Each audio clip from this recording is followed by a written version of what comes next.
The very first video I ever uploaded to this channel was a Malifaux first edition game featuring my very first master, who happened to be Rasputina.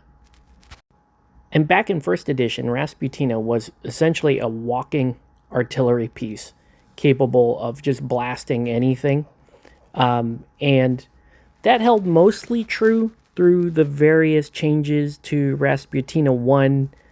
Then you had the Avatar Rasputina, which was more of like a melee eat things type model. And now we're back testing Rasputina in M4E. And in this game, I am, again, teaching a returning player how to play. And this time I decided to test out the December keyword and go all the way back to the classics. So here we go with Rasputina 1. So first off, peep the game board. And yeah, normally this is a couple of different tables worth of terrain, but it really took that 45 plus percentage of the board as terrain to heart, and lots of flat building rooftops that jump on. I've got some plateaus there. I've got some raised walkways, really trying to emulate what the vision is for Malifaux 4th edition with regards to terrain. I felt like it was almost an practical joke level of terrain, but there were a lot of other things in here, like there are small forests, cloud effects. There's plenty to interact with here, and I was worried that like not much was going to have line of sight to other stuff, but I really like this change, as expensive as it's going to be on my wallet to try to maintain multiple tables. Really cool, really like the amount of terrain that's on there. So like I said, I'm playing Raspi 1. My opponent, who is returning to the game, is playing, I believe he ended up playing Lynch 1. And the strategy was collapsing mines, and we got standard deployment. So pretty cool matchup so far.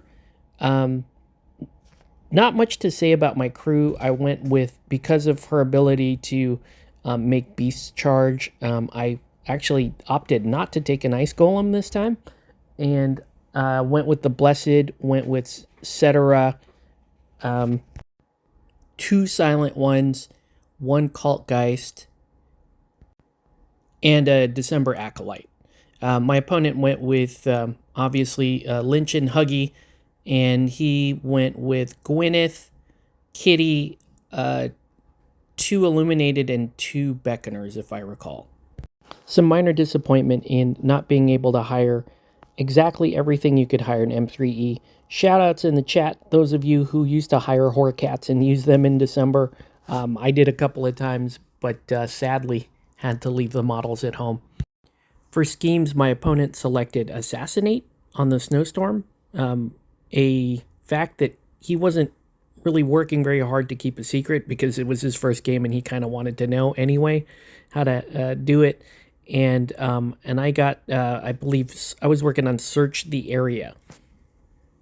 The interesting thing about that is I feel like our crews were probably better equipped to do each other's schemes that we selected. In other words, I'm probably better at Assassinate and he was probably better at Search the Area, but that's the way it shook out.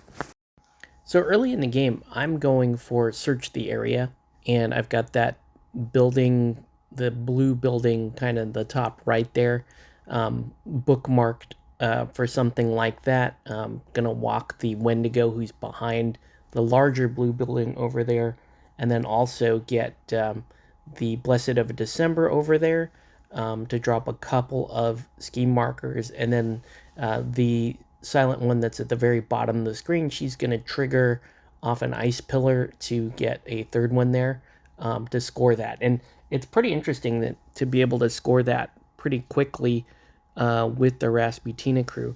Meanwhile, my opponent is playing very aggressive with both Huggy and Jacob Lynch, getting them towards the middle of the board. I wasn't quite sure what he was up to. I thought maybe it was a little risky, but maybe he was trying to score pretty quickly out of the gate. And then like something really freakish happened.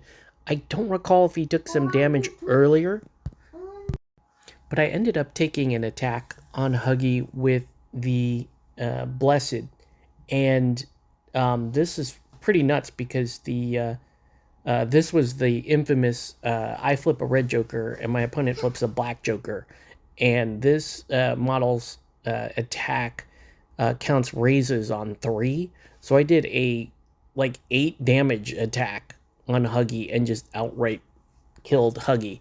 I'm not sure if maybe he didn't count the health right, or if I had like tick damaged him earlier with a 2 damage attack, but Huggy was gone, and I thought for sure that my opponent was like had some way of bringing Huggy back.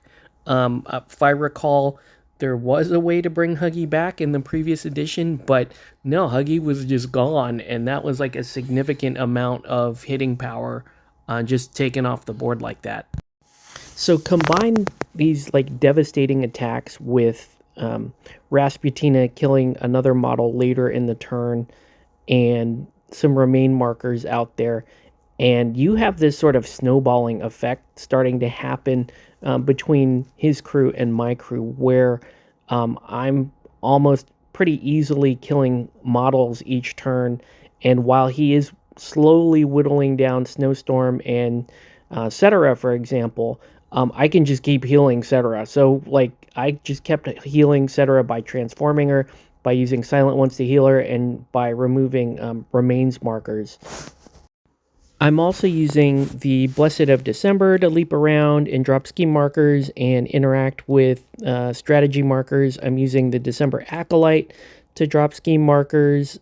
Also using the Wendigo to do the same, and really just using Rasputina to just hurt people towards the end of the turn. And that's kind of pretty much how the game went. I don't see a need to like individually go over all the activations and how things happened. I think you can pretty much get the picture there. And unfortunately, my opponent was fighting an uphill battle that whole time. Meanwhile, really trying to figure out how the brilliance mechanic worked this time and how to take best advantage of rig the deck. But with his main damage really being hampered and not having great things, he did have some Illuminated to fight with, but it really just wasn't a whole lot. He had Lynch that was able to take out a couple of models, but again, like Rasputina just in the right place and me putting ice pillars where I need them, while I've got beasts jumping around the table, scoring objectives, attacking things where necessary.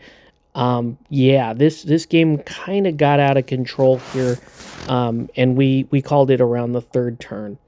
So post-game, what are my thoughts on this latest attempt at Malifaux 4th edition? First off, let me give a big shout out to my opponent who, despite really getting spiked on very early in the game, stuck in there, really focused on trying to learn the game, understanding, hey, every now and then you're going to end up on the receiving side of a red joker and you're going to flip a black joker. I know it's coming for me. It's going to be when somebody just throws some casual attack on Colette and kills her that way. So I know it's coming, right? It's due for me. We spent most of the rest of the game really just trying to figure out how the crews work. And then he was really working on the achieving schemes. And that's where, we kind of talked about it a little bit after. He mentioned that really he should print out and read all the schemes. I'll point out, too, that we didn't run with the latest 15 schemes. We were running 12 schemes. But even that, when you're working with players, they have to accept that there's going to be sort of an information download required, not just in terms of learning your crew, but learning to at least basically how the schemes work and how you're going to branch out in a more general sense. Eventually, I'm sure all the pro guys, all the the folks that get in lots of reps are going to be able to memorize the schemes and kind of know going into games how they're going to path out. But for us, it's really more of like a feeling out at this point. The strategy in this case was pretty engaging. I do like the collapsing mines. I like the underdog mechanic to help keep them in the game. So I think that went pretty well. Standard deployment, so really no comments there. I don't think that my choice of keyword in this case was optimal at all, but that said, it's still feasible, right? And I don't know. My impression of last edition was it's a much harder uphill battle if you are not taking the proper keyword, but I feel like there's enough speed, enough shenanigans going around to where, I was able to play this fairly schemy and still stay on top of damaging the opponent crew with December. But now I want to talk about Rasputina 1 in specifically and how this crew worked. Now, if I had started my very first game with M4E with this crew as opposed to Colette, I think that may have colored my impression of the game a little differently. Rasputina 1 is, in my opinion, a very, very good first master for people just joining the game. She's got a lower floor, definitely, than Colette.